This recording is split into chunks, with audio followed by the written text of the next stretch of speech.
아멘. 감사합니다. 이렇게 특송에 우리 아이들이 이렇게 끼어 있으면 그렇게 기쁘고 은혜가 됩니다. 감사합니다.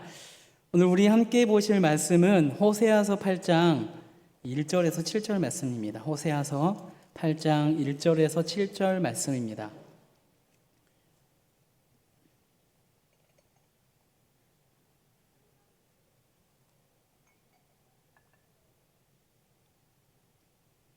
호세아서 8장 1절에서 7절 말씀입니다. 다 찾으셨으면 저와 교독하도록 하겠습니다. 나팔을 내 입에 들지어다. 원수가 독수리처럼 여호와의 집에 덮치리니 이는 그들이 내 언약을 어기며 내 율법을 범함이로다.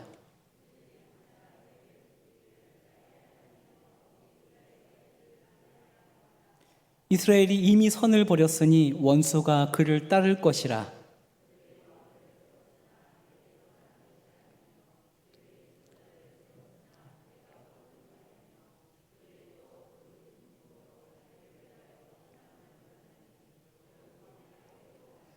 사마리아여, 내 송아지는 버려졌느니라. 내 진노가 무리를 향하여 타오르나니 그들이 어느 때에야 무죄하겠느냐.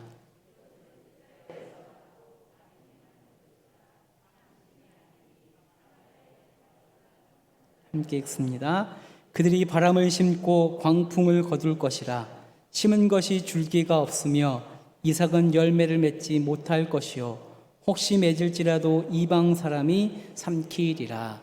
아멘. 아멘. 오늘은 우상의 장이 되지 말라라는 제목으로 말씀을 나누려고 합니다. 여러분, 삼겹살 좋아하시죠? 삼겹살을 굽다 보면 조금만 신경을 좀 안 쓰면 이 달아오른 고기판에 이 고기가 다 타버리기도 합니다. 다 타버린 이 삼겹살을 보면 그렇게 아까울 수가 없습니다. 그렇다고 해서 요즘 시대에 탄 삼겹살을 아깝다고 탄 부분을 덜어내거나 그냥 탄 그것을 먹을 수도 없는 노릇입니다. 어렸을 때는 고기가 귀해서 탄 부분을 털어내고 그냥 먹었죠. 탄 부분을 먹었죠. 아까워서 귀해서. 그런데 우리가 탄 음식에 발암 물질이 있다는 뉴스를 보고 나서부터는 어린아이들에서부터든 어른까지 탄 그 고기를 먹는 분들이 거의 없으실 겁니다. 근데 제가 설교를 준비하면서 진짜 탄 음식에 발암 물질이 있나 이렇게 찾아봤더니 있긴 하답니다. 그런데 탄 고기를 한 번에 2톤 정도 먹어야 암에 걸린답니다. 그래서 탄 거 먹어도 상관없다고는 하는데 이미 우리가 들은 것이 있기 때문에 굳이 발암 물질이 들어있다고 하는 탄 음식을 찾아 먹지 않습니다. 그렇다고 해서 덜 익은 삼겹살을 그냥 집어 먹을 수도 없지요. 그냥 먹으면 탈락이 일수입니다. 물론 식탐이 많아서 누가 먼저 다 먹어버릴까봐 익기도 전에 고기를 먹는 중고등부 아이들이 있습니다. 그렇죠? 누가 뺏어 먹을까봐. 그렇죠? 그런데 저 같은 경우에는 저는 워낙 장이 약해가지고 조금만 음식이 안 좋은 게 들어가면 바로 탈이 나는 스타일이거든요. 그래서 이 삼겹살 구워 먹을 때 가장 큰 복은 무엇이냐면 삼겹살을 잘 굽기 좋아하는 사람, 그리고 잘 굽는 사람과 고기를 천천히 먹는 사람 한 자리에 있는 게 삼겹살 먹을 때 복입니다. 근데 여러분, 지금 호세아에 등장하는 북이스라엘이 이 탄 삼겹살과 같습니다.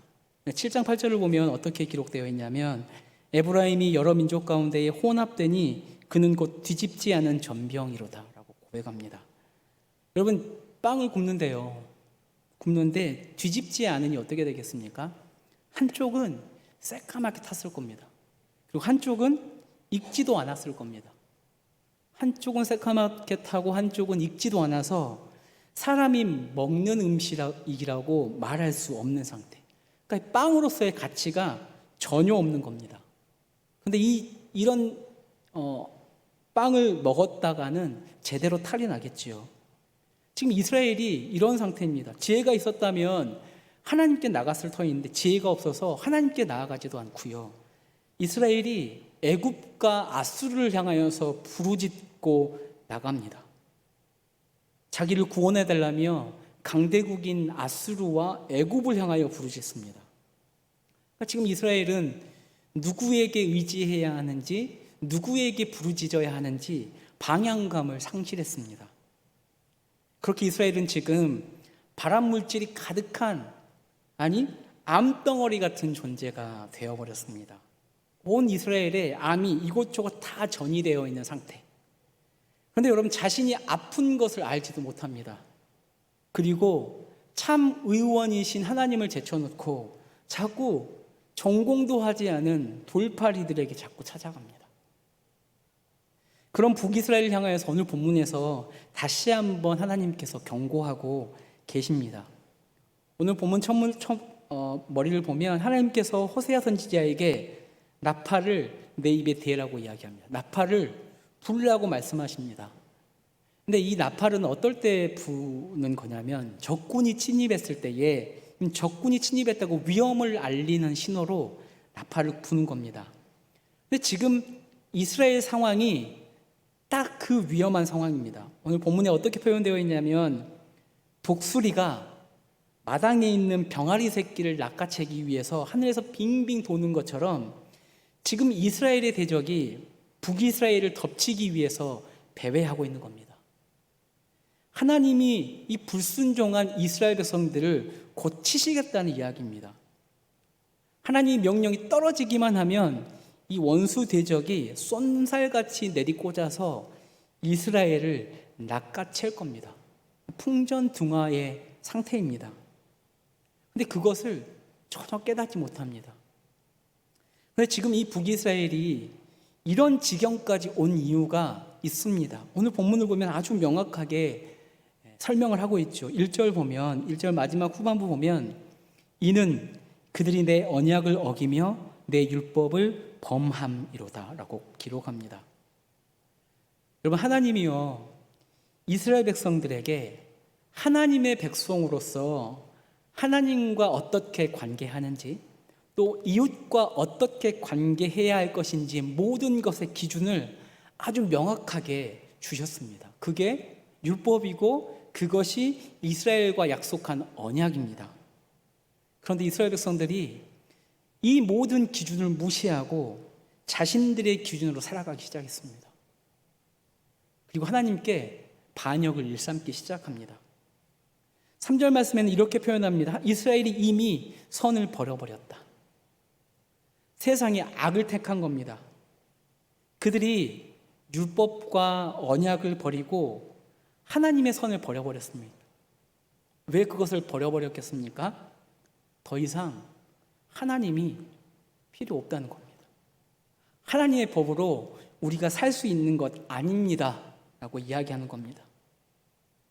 이스라엘 백성들은요, 그들을 탈출시켰던 하나님, 그들을 가나안으로 인도하셨던 하나님, 그들을 번성하게 하셨던 그 하나님을 이제는 더 이상 살아계신 하나님으로 받아들이지 않고 그냥 그때 계셨던 분, 그냥 옛날 이야기에 등장하는 분 정도로 생각하고 있는 겁니다.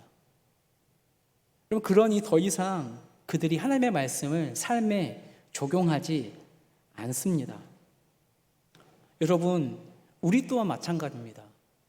우리가 우리의 삶에, 우리의 마음에, 우리의 행동에, 우리의 제도들에 하나님의 말씀을 더 이상 적용하지 않는 이유는 이겁니다. 하나님이 더 이상 내 삶에 필요하지 않습니다 라고 암묵적으로 말하고 있는 겁니다. 여러분, 이스라엘 백성들이 율법을 몰랐겠습니까? 그렇지 않습니다. 그들은, 여러분 12절을 보면 하나님은 그들을 위해서 10,000가지로 율법을 기록해 주셨다고 합니다. 그런데 그들이 율법을 자신들과 아무 상관없는 낯선 것으로 여깁니다. 율법을 여러분 이상한 것으로 여겼습니다. 이상한 것. 저거 뭐지? 이상하다. 여러분, 그 법이 이스라엘 백성들을 살게 했는데, 그런데 그 법을 떠나서 이방인의 법과 더 가까이 지냅니다. 그것이 자신들의 삶을 살린다고 믿고 있습니다. 여러분, 우리의 삶은 어떻습니까? 어떤 법이 더 가까이 있습니까? 하나님의 법이 여러분들의 삶에, 말에, 행동에, 제도에, 마음에 가까이 있습니까? 아니면 세상의 가치관들이 더 가까이 머물러 있습니까? 여러분, 하나님의 법과 가까이 지낸다는 말이 어떤 걸까요? 그냥 성경 묵상을 많이 하는 걸까요? 성경을 많이 읽는 걸까요? 여러분, 그냥 단순히 성경을 많이 읽는 것으로 끝나는 것은 하나님과 가까워질 수 없습니다. 물론 하나님과 가까워질 가능성은 많습니다. 분명히.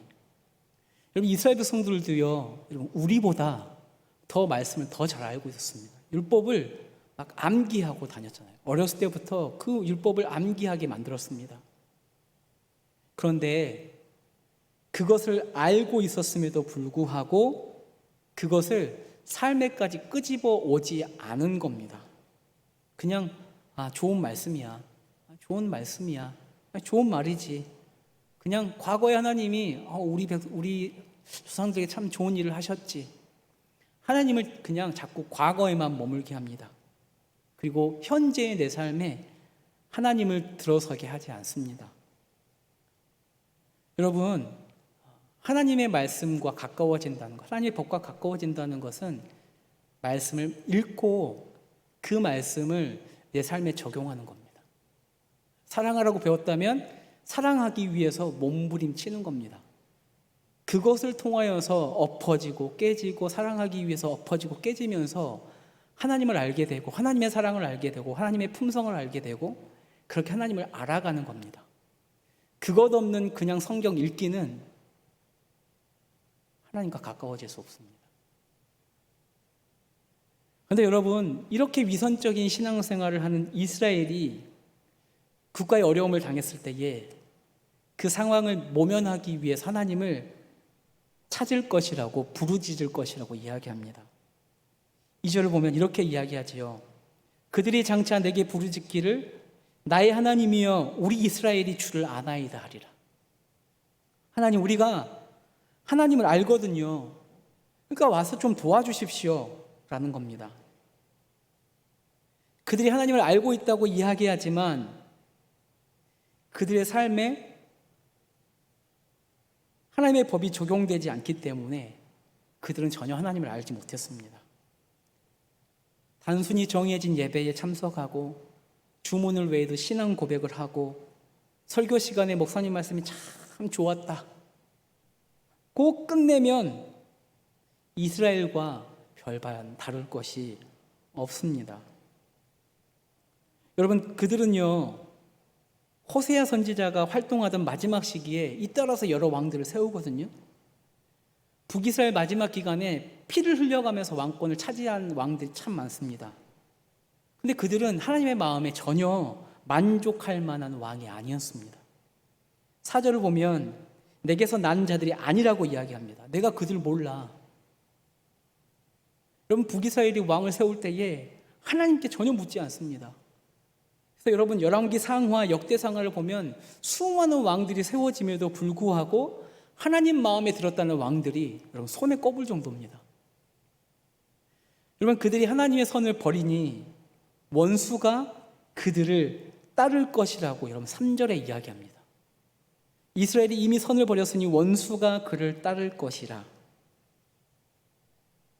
여러분, 하나님의 선하심과 인자하심이 아니라 여러분 나의 삶 가운데 원수가 따라온다고 생각해 보십시오.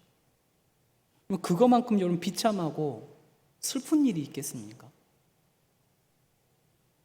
북이스라엘이 하나님이 버린 원인을 7장에서는 이 강한 강대국 이방 나라를 의지했던 것, 그것을 지적하시고 오늘 8장에서는 가장 집중적으로 그들이 만든 우상을 지적하십니다. 11절을 보면 에브라임은 죄를 위하여 제단을 많이 만들었다고 이야기합니다. 여러분, 수많은 왕들이요 북이스라엘에 세워졌는데 그들이 하나같이 했던 게 무엇입니까? 그들은 은과 금으로 우상을 세우기에 바빴습니다. 그러면 이스라엘이 가진 그 자원은 하나님께 받은 선물인데 그 선물을 가지고 자신들을 위한 우상을 만듭니다. 자기들이 가장 좋아하는 은과 금으로 자기를 위해서 우상을 만듭니다.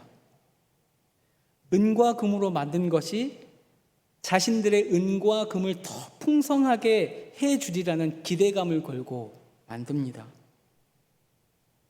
하나님을 이렇게 믿어보니까요, 하나님은 자꾸 이런 말씀을 자꾸 하신다. 선지자를 통하여서 하나님을 위해서 살아라. 네가 원하는 것 구하지 말고 내가 원하는 것 구해라라고 말합니다. 그러니 너무 귀찮습니다. 내 마음대로 살고 싶은데 자꾸 하나님 마음대로 하려고 합니다. 그런데 자신들이 만든 은과 금으로 만든 우상들은 자기들이 원하는 대로 만들었기 때문에 귀찮게 하지도 않습니다. 그리고 그들이 원하는 것을 우상에게 구해도 문제가 되지 않습니다. 그걸 위해서 우상을 만들었기 때문에. 우상은 한 번씩 나와서 절하고 제물 바치면 그 다음에 마음대로 살아도 되는 겁니다.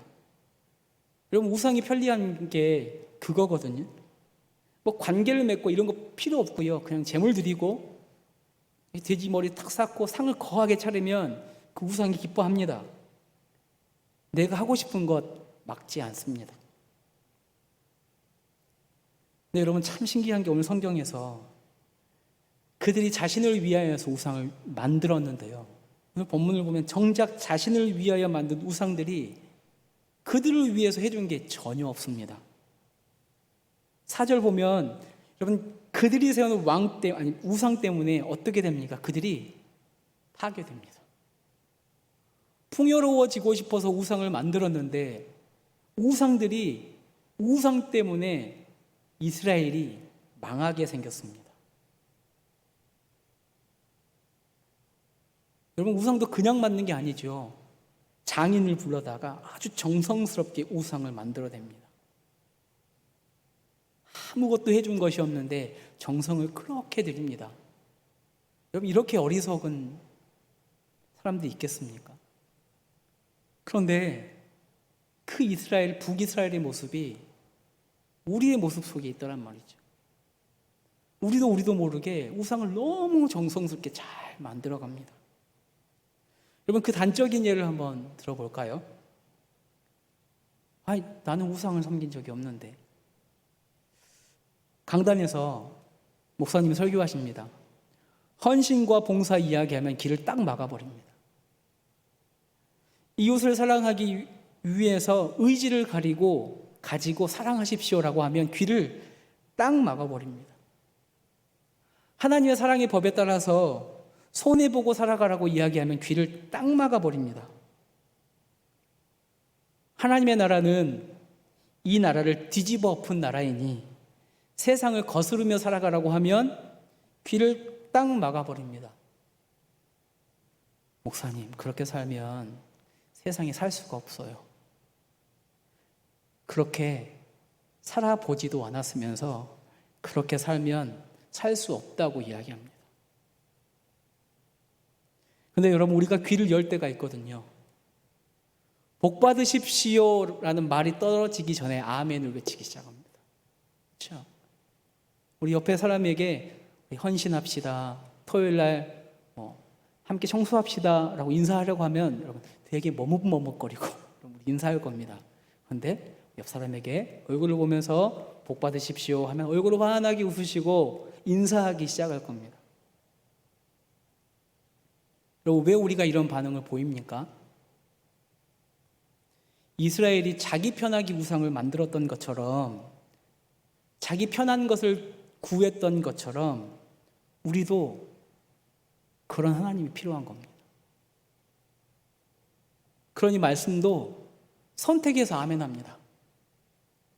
내 위주로 말씀을 취하고 필요 없다고 생각하는 말씀을 버립니다.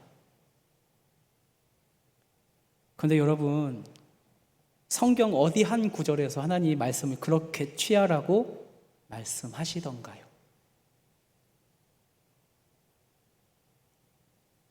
그렇게 여러분 말씀을 선택적으로 취하니 우리가 신앙생활을 하고 있음에도 불구하고 우리 삶에 십자가에 못 박히신 예수 그리스도가 없습니다.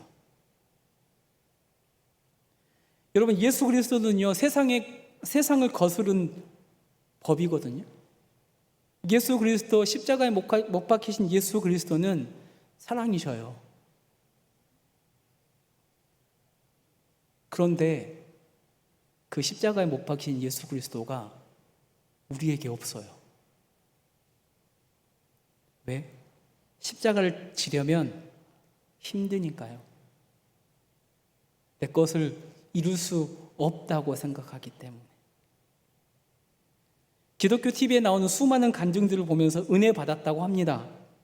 그런데 그 간증이 내 삶이 되는 것은 거부합니다. 왜? 힘드니까요. 내 것을 할 수 없으니까요. 다른 사람은 그렇게 살아도 되지만 나는 그렇지 않습니다. 나는 그냥 감동만 받겠습니다. 여러분, 우리 신앙의 기준이, 예배의 기준이 내가 아닙니다.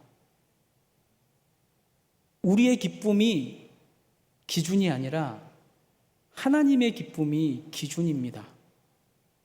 그래서 여러분, 우리에게는 하나님의 평가가 그 무엇보다도 중요합니다. 예배에 있어서도 삶에 있어서도 하나님의 평가가 절대적이어야 합니다. 그렇게 우리는 내가 좋아하는 것들로 아주 비밀스럽게 우상을 정성스럽게 만들어가고 있습니다. 그러면서 다짐하지요. 내가 공들여 세운 이 탑 절대 무너지지 않을 것이다.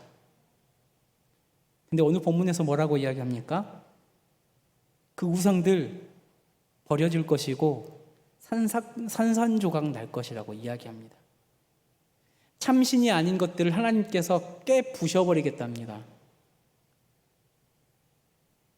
7절 말씀처럼 우상이라는 바람을 싣습니다. 근데 그 바람이 자라나서 열매를 맺으면 결국 그 바람은 광풍이 되어서 그들을 덮칠 거랍니다. 잘 되고 싶어서 우상을 만들었는데 그 우상이 광풍이 되어서, 미친 바람이 되어서 그들을 쓸어버립니다. 여러분, 우리가 정성스럽게 몰래 만들고 있는 그 우상이 결국은 우리의 영혼을 피폐하게 하고 결국은 망하게 만든다고 이야기하십니다. 그럼에도 불구하고 비밀스러운 그 우상을 아주 정성스럽게 만드실 겁니까? 말씀을 그렇게 선택해서 받으실 겁니까? 이스라엘 백성들은요, 여러분, 자기들이 쌓아놓은 우상과 보화를 지키기 위해서 강대국들에게 손을 벌리기 시작합니다. 그런데 그들이 하나님이 아닌 것에 손을 뻗을수록 더 비참해질 뿐입니다. 그럼 8절 보십시오. 8절. 그들이 세상에 손을 벌릴수록 이스라엘은 어떻게 되냐면 주인이 아끼지 않은 그릇처럼 됩니다. 전혀 존재감이 없어집니다. 그리고 주인이 없는 들나귀처럼 자유롭게 막 뛰어다니는 것 같은데요. 막 자유로운 것 같은데요. 그런데 그 들나귀는 어떻게 됩니까? 굶주리고 목말라서 결국 광야에서 늑대밥이 되거나 굶주려 죽습니다. 그게 여러분, 주인 없는 들나귀의 마지막입니다. 여러분, 이스라엘이 그렇게 될 거라고 이야기하는 겁니다. 네가 나에게 아니라 아수르에게 구애하다가 아수르에게 멸망당하고 포로로 잡혀갈 거야.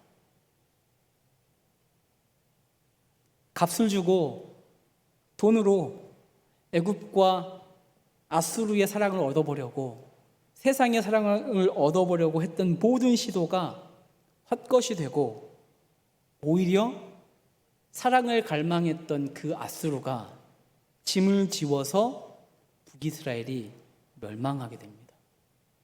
그럼 세상은 그렇습니다. 하나님을 사랑하면 하나님은 수고하고 무거운 짐진 자들의 짐을 들어주시지만 세상을 사랑하면 우리의 짐은 배가 되어서 돌아옵니다. 여러분, 이게 북이스라엘만의 죄가 아닙니다. 14절 보면 남유다도 똑같습니다. 남유다도 똑같습니다. 견고한 성읍들을 세워서 자신들의 힘을 강화하려고 합니다. 하나님의 나라를 세우려기보다는 자기 나라를 세우려고 여기저기 시도가 막 일어납니다. 어느 누구도 하나 정신 차리지 못하는 시대. 다 그렇게 정신을 못 차리기 때문에 그게 정상인 것 같습니다. 근데 여러분, 그런 시대 속에서 정신을 제대로 차려야 합니다. 여러분, 하나님이 선택한 이스라엘, 그들이 선택한 방식은 하나님의 백성으로서의 삶의 방식이 아닙니다. 하나님의 백성은 여러분, 나를 위한 나라를 세우는 것이 아니라 그분의 나라에 내가 들어가서 그분의 뜻을 기뻐하며 살아가는 것, 여러분, 그것이 우리가 무너지지 않을 진짜 힘임을 아시기 바랍니다.